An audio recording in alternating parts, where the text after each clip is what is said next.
Hi everybody. Hello, I'm Ryan. I'm Bethany. And we are Ryan and Bethany Board Game Reviews. And today we'll be talking about QE, and this is put out by BoardGameTables.com. Don't forget to hit that subscribe button so you can see our videos as they come out.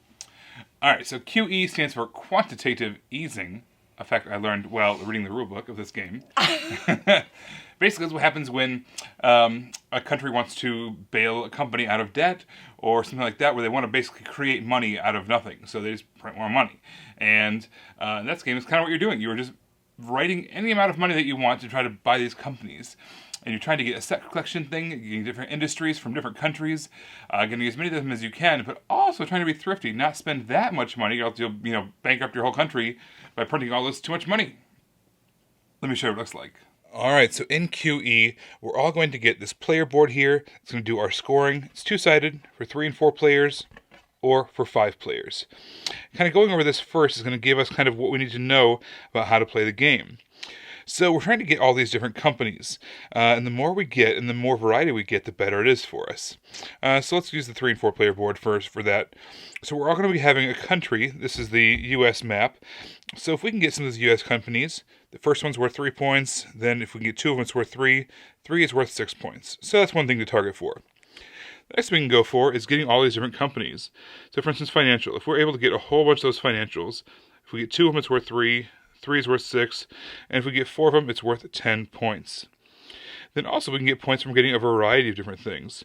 So for instance, if we are able to get 3 of those 4, it's worth 4 points here in the diversification. If we're able to get 4 in a row, it's worth 8 points. So really getting as many of those different things as possible is going to be very, very beneficial to us. Also, those tiles are going to be worth points themselves. That's going to go all the way to the very top. In a 4 or 5 player game, you can also bid 0. Which we'll get to that. It's worth some points in a 4 or 5 player game.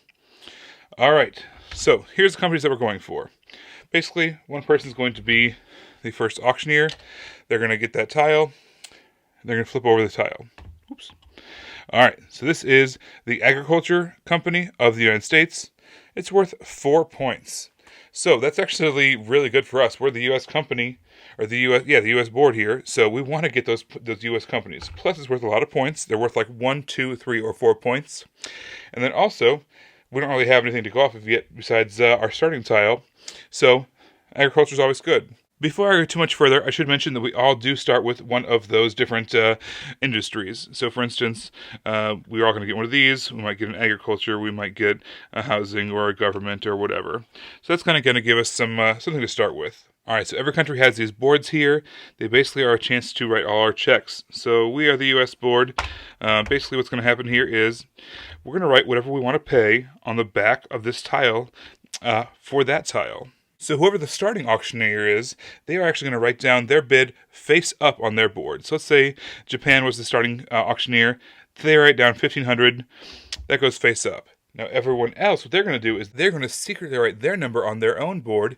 And everyone's going to slide it face down over to that starting auctioneer. So everyone's going to slide their bids in, and they're going to secretly look at them. So let's say the UK wanted 2,000.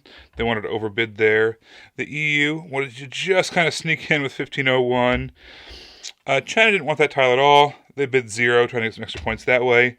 But us, because we really wanted that tile, we were willing to pay 5,000 for it. So you can literally write down any number you want. You can write in the millions, the trillions, the tens. You can do whatever you want here.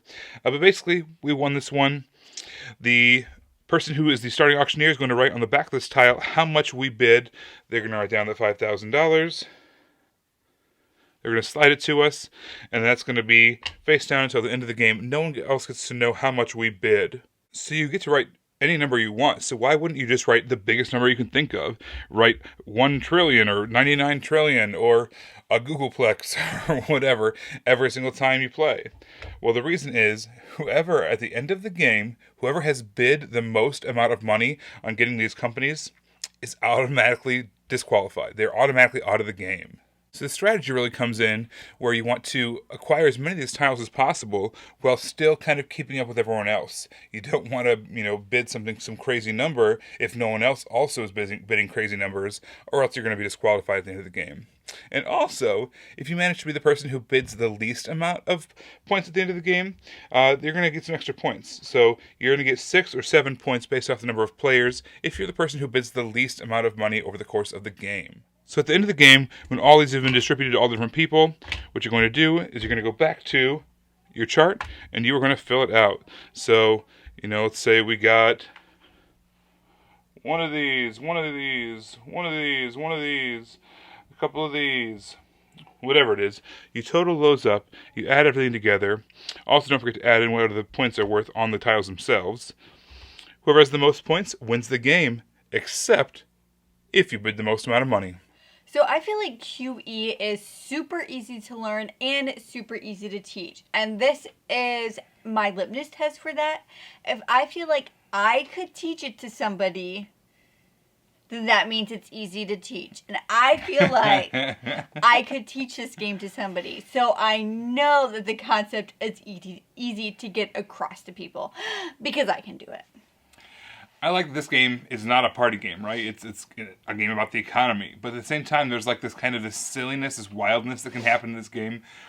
You're kind of always escalating, raising the number up of well, I really want that tile, so I'm willing to pay more for it. But then the next time around, people are like, oh, that's the new baseline of what people are willing to pay for it. So the things just kind of escalate as the game goes on. And eventually, I love it when, things get super crazy in the trillions or whatever. That's what I'm always pushing for is like, what can I get people to bid?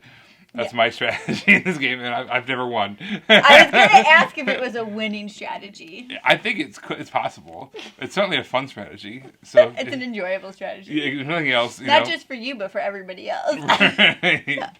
Yeah, so I like how this can kind of get out of hand, like in a fun way.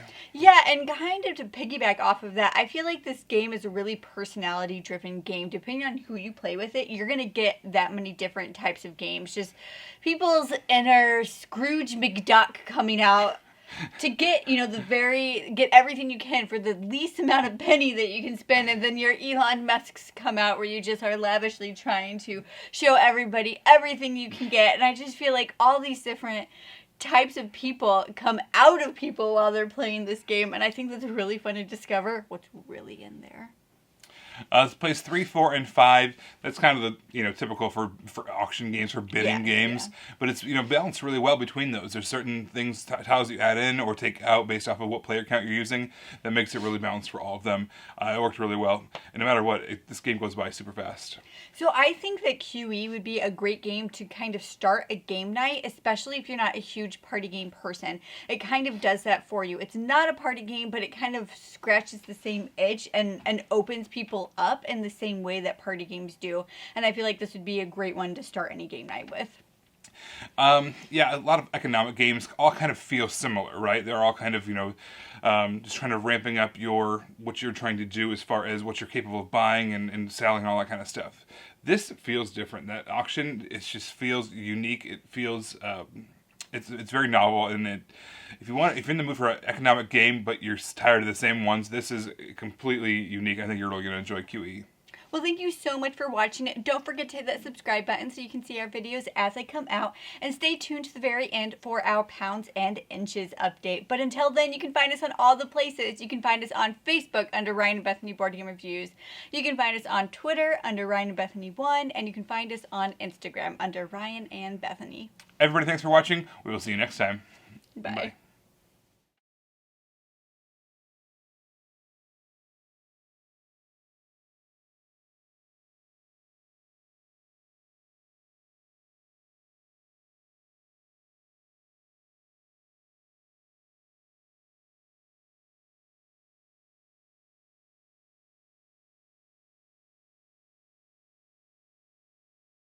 Thank you so much for staying tuned to the very end for our pounds and inches update. This is where Ryan and I talk about the things we're trying to do to achieve better health in our life. And kind of like in QE, where the numbers can kind of go up. When you see a player do that, to stay under that. Like, it doesn't matter. You can spend a little bit. You can do whatever. But as long as you stay under that. And that's what really happened to Ryan and I. We saw our personal numbers go up. And then we just kind of were like, as long as we can stop and hold steady for right now until we can get things under control, then we're succeeding. And I think we have for a couple months now. Once we realized that our numbers were going up, we were able to stop and hold steady. And I think that we really just need to... That is a success because we were going up, we made changes, and we stopped. And so that is a success. And so I just want us to be happy about that. Congratulations, us. Yeah, I feel really proud. But if you're just always looking about what you're not doing and not excited about the fact that there is an accomplishment, it's going to make it harder to do positive things. So I hope that's an encouragement for you, that sometimes being stuck in a place, it might seem like stagnation, but if you're not moving towards a negative direction, then that's still progress. Very cool. Everybody, will see you next time. Bye guys.